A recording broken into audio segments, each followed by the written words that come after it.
o mundo, criou o céu, a terra, as estrelas e o mar. E Deus fez o homem e deu a ele a fé, a esperança para se reencontrar nos momentos mais difíceis.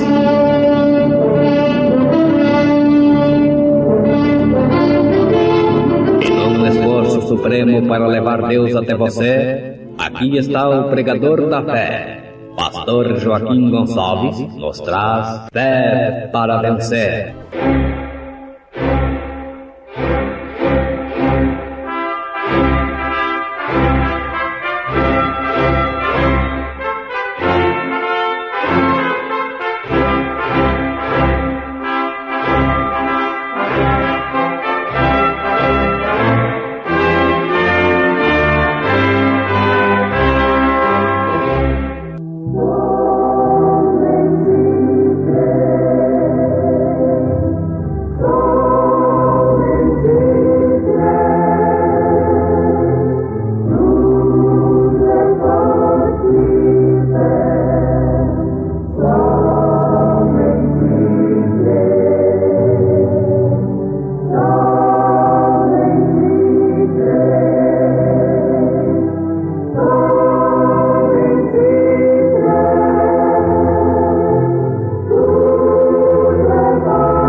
Poderia ser possível os gentios fazerem a mesma coisa que fizeram os judeus?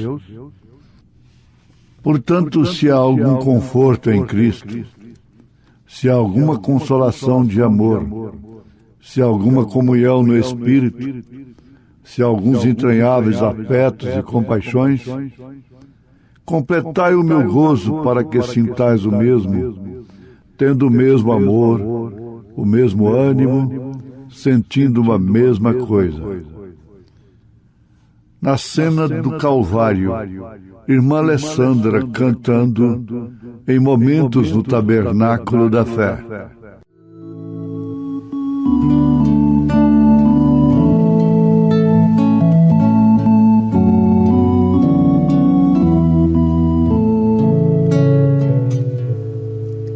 Seguia tristemente só, ninguém a me observar.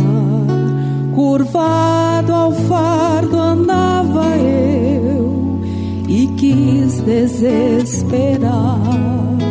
Queixei-me então a Cristo do mundo a me atrair. E sua voz suave eu pude ouvir.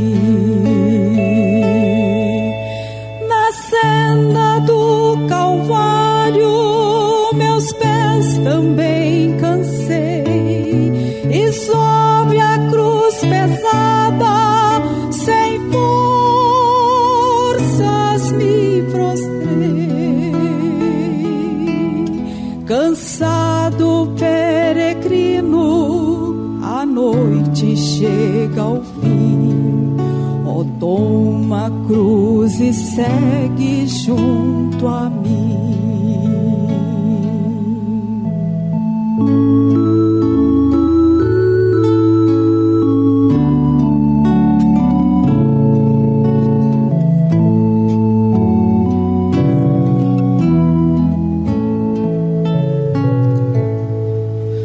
Esforço meu por ti, Jesus, às vezes me gabei. Quão grande sacrifício fiz, na senda estreita andei. Deixei fortuna e fama a fim de te seguir, e tua voz suave pude ouvir. Deixei o trono e a glória, deixei do céu a luz, e minhas mãos pregaram sobre uma rude cruz.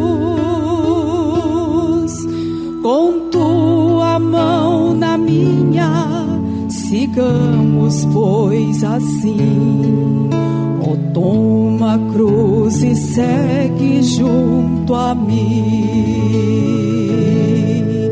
Deixei o trono e a glória, deixei do céu a luz, e minhas mãos pregaram sobre o morro de cruz.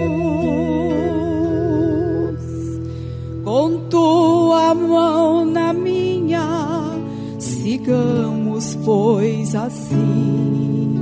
Oh, toma a cruz e segue junto a mim.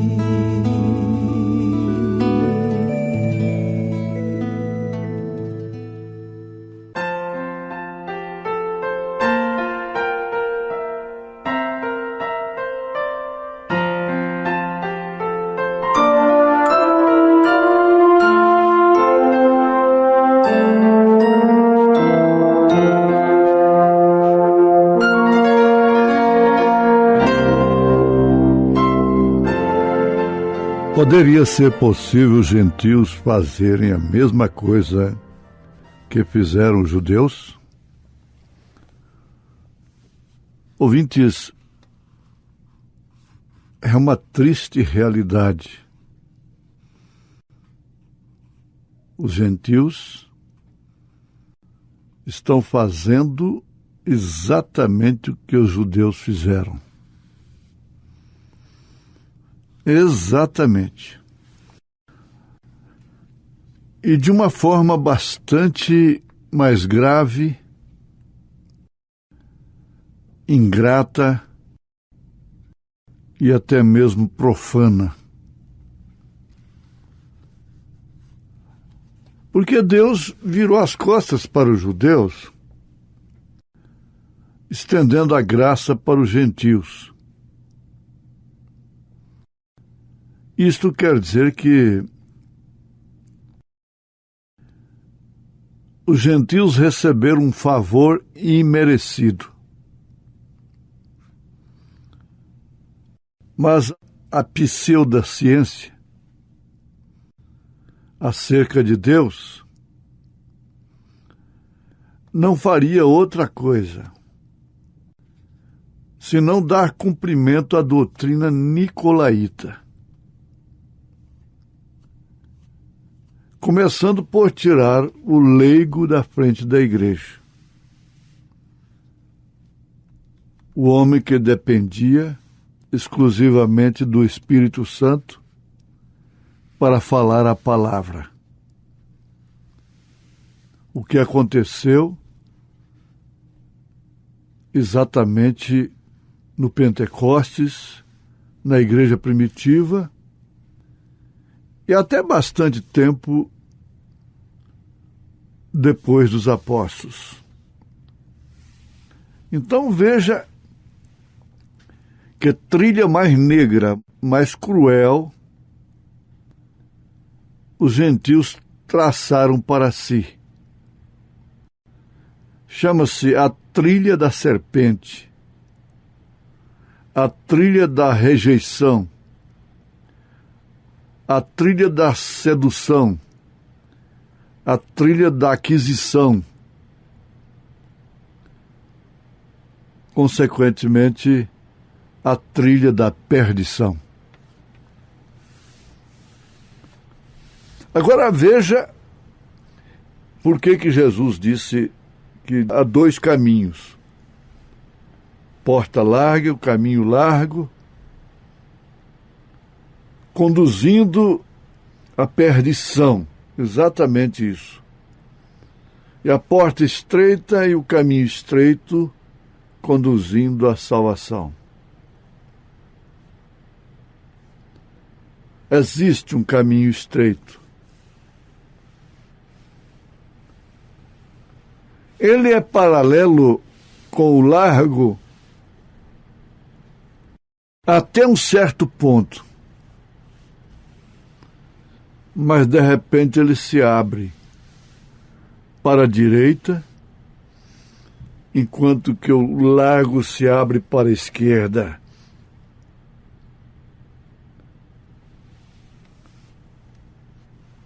E o fim do lago é o lago de fogo. E o fim do caminho estreito é a glória eterna. Como, preste bem atenção, como nem todos os judeus rejeitaram, afinal, houve uma igreja do Senhor Jesus em Jerusalém. E apóstolos como Pedro, mesmo judeus. E crentes judeus no Senhor Jesus Cristo. Muitos deles morreram pelo nome de Jesus. Agora você vê como houve poucos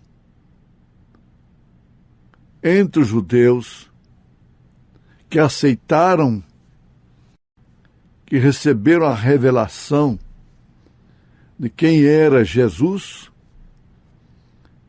O mesmo acontece com os gentios. O gentio se garba e descansa em ter milhões e milhões de cristãos, entre aspas. Mas poucos são os que entram pelo caminho estreito. Poucos são os que têm a revelação de Deus velado em nosso Senhor Jesus Cristo. Vamos lembrar que Deus enviou fogo, relâmpago, rasgou aquele véu de cima a baixo. O véu foi rasgado. Ninguém poderia fazê-lo. Somente Deus poderia fazê-lo, porque se alguém ousasse fazê-lo, morreria ali mesmo. Jesus morreu.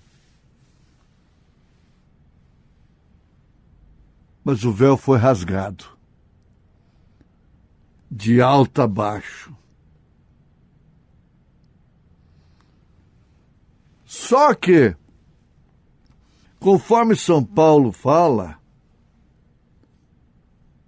lendo de Moisés, ele diz: quando é lido sobre Moisés, ainda permanece em nosso coração como israelita, como judeu, ou seja, em vossos corações, aquele véu. Veja só, o véu físico foi rasgado lá no santuário, no Santíssimo Lugar, de alto a baixo. O trono de misericórdia ficou à vista.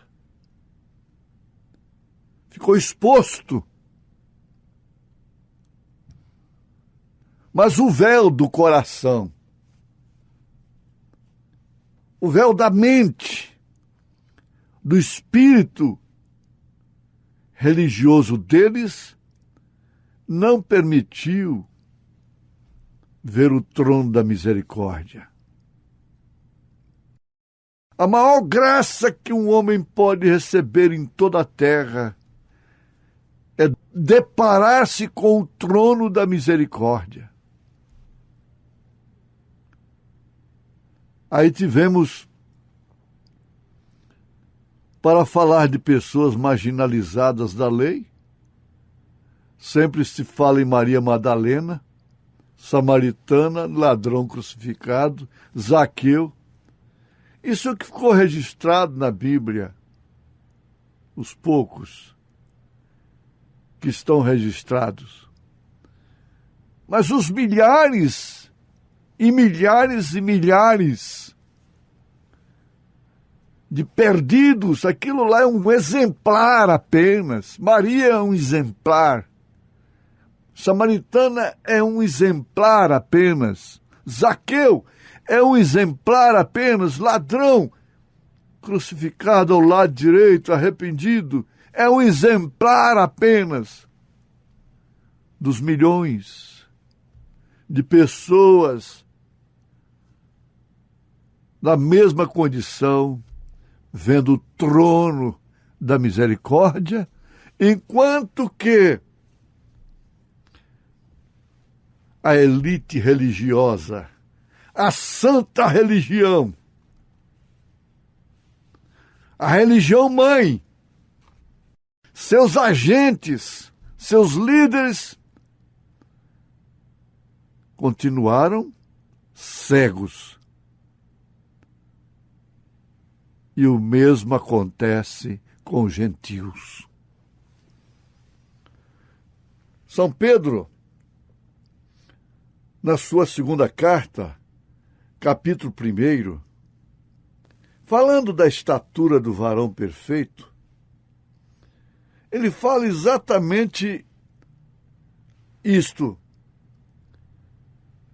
fé, virtude, conhecimento, temperança, paciência, piedade, amor fraternal. Você vê que nessa pirâmide de virtudes, esses 7 degraus, tem o da ciência, que é o conhecimento. Esse conhecimento é ver, é discernir. O trono da misericórdia, a graça de nosso Senhor Jesus Cristo, nos foi revelada. Ele disse: aquele em quem não há estas coisas é cego, nada vendo ao longe, se não podem ver nada. É porque são cegos. E por isso o trono da misericórdia não lhes é revelado. É nesse sentido que não existe trono de misericórdia para eles. Jesus era o trono, passou entre eles. Você acha que Caifás não tinha alguma doença que Jesus poderia ter curado? Que a mulher de Caifás, o seu filho, a sua netinha,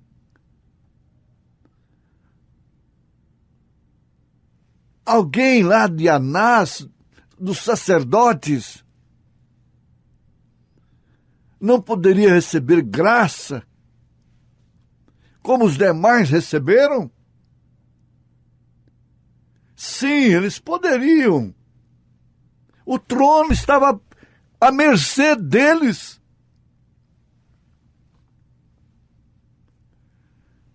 Eles falaram para aquele ceguinho que enxergou: você foi concebido todo em pecado, agora quer falar para nós, quer nos ensinar a nós? Não, eu não estou ensinando.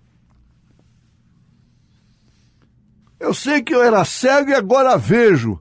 Esse trono passou aqui e abriu os meus olhos. Se ele não abriu os vossos olhos, eu não tenho culpa. Esse trono chegou. Vê o que é aceitar em vida. Lázaro aceitou a Jesus em vida. Era amigo de Jesus. E esse trono chegou junto ao túmulo de Lázaro. Lázaro não estava suplicando por ressurreição. Lázaro não estava orando. Lázaro não estava chorando. Lázaro não estava exercendo fé nenhuma, para ser ressuscitado. Ele já havia entrado em estado de putrefação. Tinha 4 dias que ele estava no túmulo. O trono da misericórdia diz assim: Lázaro, sai para fora. Oh, beleza. Desse trono saem relâmpagos, vozes, alarido, voz de arcanjo, trombeta de Deus. É desse trono que sai. 1 Tessalonicenses capítulo 4, a partir do verso 13. É desse trono que sai 1 Coríntios capítulo 15, a partir do verso 50. É desse trono da misericórdia.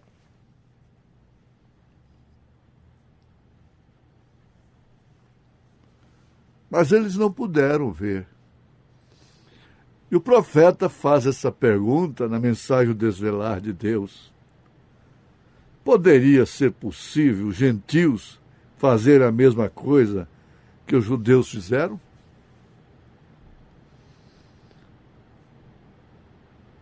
Vamos repetir, infelizmente, os gentios têm estado empedernido, endurecido, e mais do que isso, procurando fazer um serviço para Deus. Procurando fazer um serviço para Deus fora de sua vontade. O gentio quer salvar o mundo. Um evangelho que não é poder de Deus para salvação. O mundo não é para ser salvo. O mundo é para ser queimado. Os filhos de Deus é para saírem antes dele ser queimado. Tem que ter muita bagagem, muita lenha para servir de cinza, de acordo com os últimos capítulos de Isaías. Tem que existir.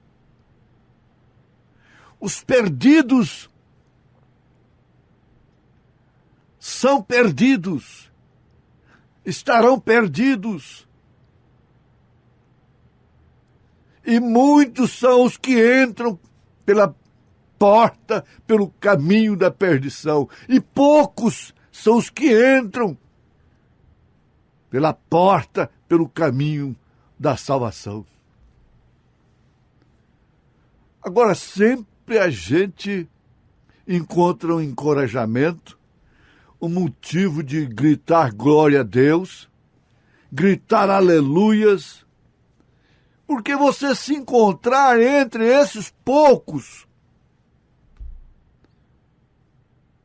pouquíssimos, que não rejeitaram a graça, que não rejeitaram a mensagem do dia. Bem-aventurados os que não rejeitaram a mensagem de Lutero no seu dia. Bem-aventurados os que não rejeitaram a mensagem de Wesley no seu dia. Bem-aventurados os que não rejeitaram o Pentecostes, os dons espirituais, a era pentecostal. E agora, quem são os bem-aventurados? Senão os que creram na mensagem de Elias, no precursor da segunda vinda de Jesus Cristo. Em nome de Jesus Cristo, dê glória a Deus. Viva feliz, satisfeito. Em nome de Jesus Cristo. Amém.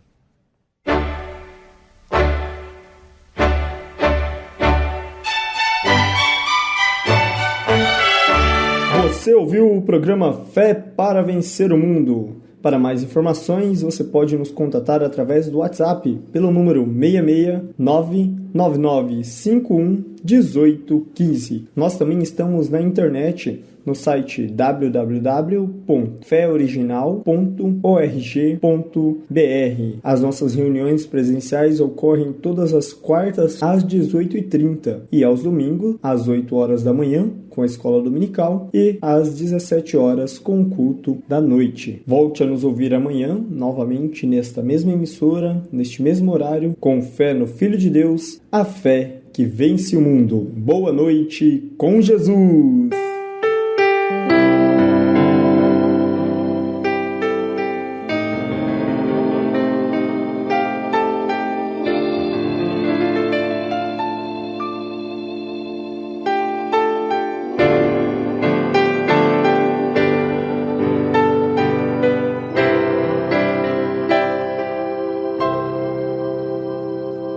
Quem foi que fez a linda flor com seu perfume? Quem equipou também de luz o vagalume? Do pequenino será grande estrela no céu a brilhar. São maravilhas infinitas que podemos contemplar. Tudo foi feito com carinho e perfeição.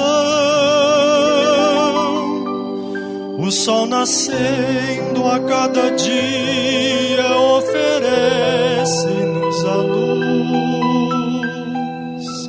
simbolizando a volta do Filho de Deus, nosso Jesus,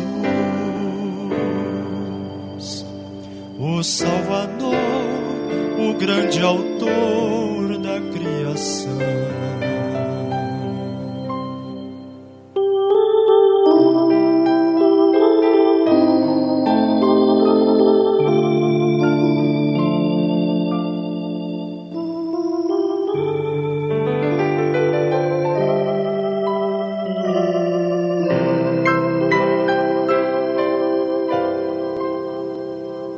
Quem fez a lua, o universo, a noite e o dia? Dize onde fica a fonte da sabedoria. Quem fez o rio que serpeia e que corre para o mar? E o mar, enfim, do mar tão lindo que na praia vem quebrar. Em tudo existe equilíbrio e perfeição. O sol nascendo a cada dia oferece-nos a luz, simbolizando a volta do Filho de Deus, nosso Jesus, o Salvador, o grande autor da criação. Quem fez a mim conforme havia planejado, também morreu pagando todo o meu pecado. E a mancha negra que existia de Adão até a cruz, de nossa alma foi tirada e em seu lugar brilhou a luz. Quando venceu a morte na ressurreição, o sol nascendo a cada dia oferece-nos a luz, simbolizando a volta do Filho de Deus, nosso Jesus, o Salvador, o grande autor da criação.